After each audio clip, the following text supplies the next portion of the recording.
For all who don't know, woodcuts are basically hand-carved wooden stamps, so the block itself is a reverse image of what is ultimately printed on paper. And like stamps, these are printed with ink and pressure and can be printed dozens, even hundreds of times.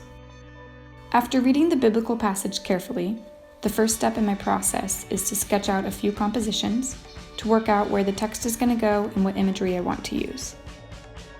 Once I have a composition that I like, I draw it full scale and start making decisions about which parts of the wood get carved out and which parts remain. Since I draw the full scale image forwards, I need to reverse the composition so that the image is backwards on my wood block. Here, I'm using my light table to copy the outlines of the drawing onto large tracing paper. The goal is to then transfer this reverse image onto my wood block in the next few steps.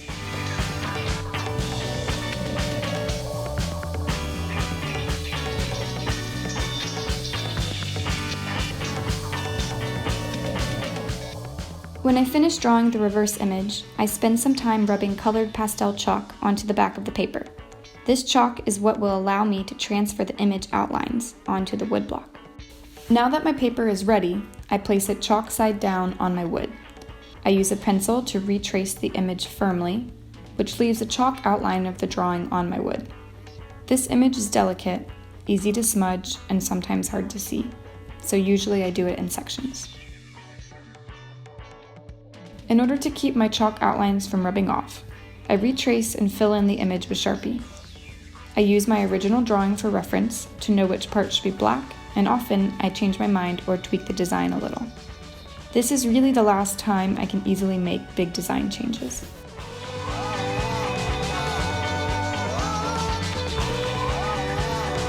Once I have the complete drawing Sharpied on the wood, I can begin carving. I have several small knives in various shapes and sizes that I use to carve out the negative space in the image.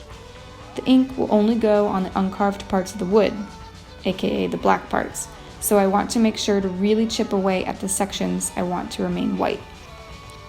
The carved wood can still accidentally pick up ink in the printing process, which can add a nice texture so long as it's what you want.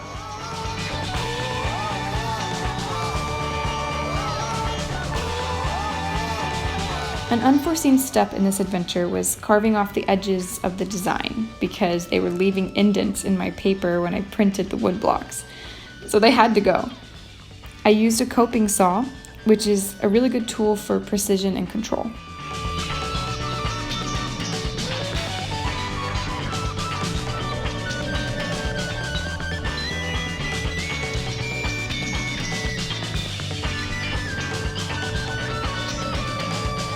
Once everything is fully carved, I begin printing by scooping out an oil-based printmaking ink from the can and spreading it on a glass tabletop.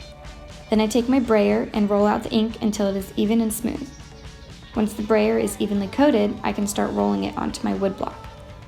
It takes dozens of passes to ink the block up well, which can be tricky to see since it already has Sharpie or sometimes even ink on it if this is my second, third, fourth time printing it.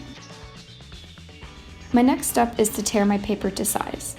This is a French-made cotton paper, or rag paper, that comes with something called a deckled edge, which means the edge appears rough and torn, not factory cut, so I tear my paper to match.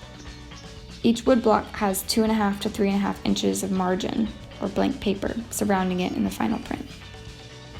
After the paper is prepared, I take it to the press where I have my inked wood block. Beneath the wood is a stencil that marks exactly where I should line up my paper for printing. After the paper is rolled out, I pile a sheet of newsprint to catch any ink that might bleed through, and 3 blankets to act as cushion as the wood block goes through the press, which looks like a huge rolling pin. It applies a ton of pressure to the wood so that the ink will successfully transfer onto the paper. Sometimes due to bad inking or natural divots in the wood, there are patches in the print that I go back and touch up with my brayer. I then use a wooden spoon to apply localized pressure to reprint those problem areas. And then it's done. One print complete, another 50-some to go.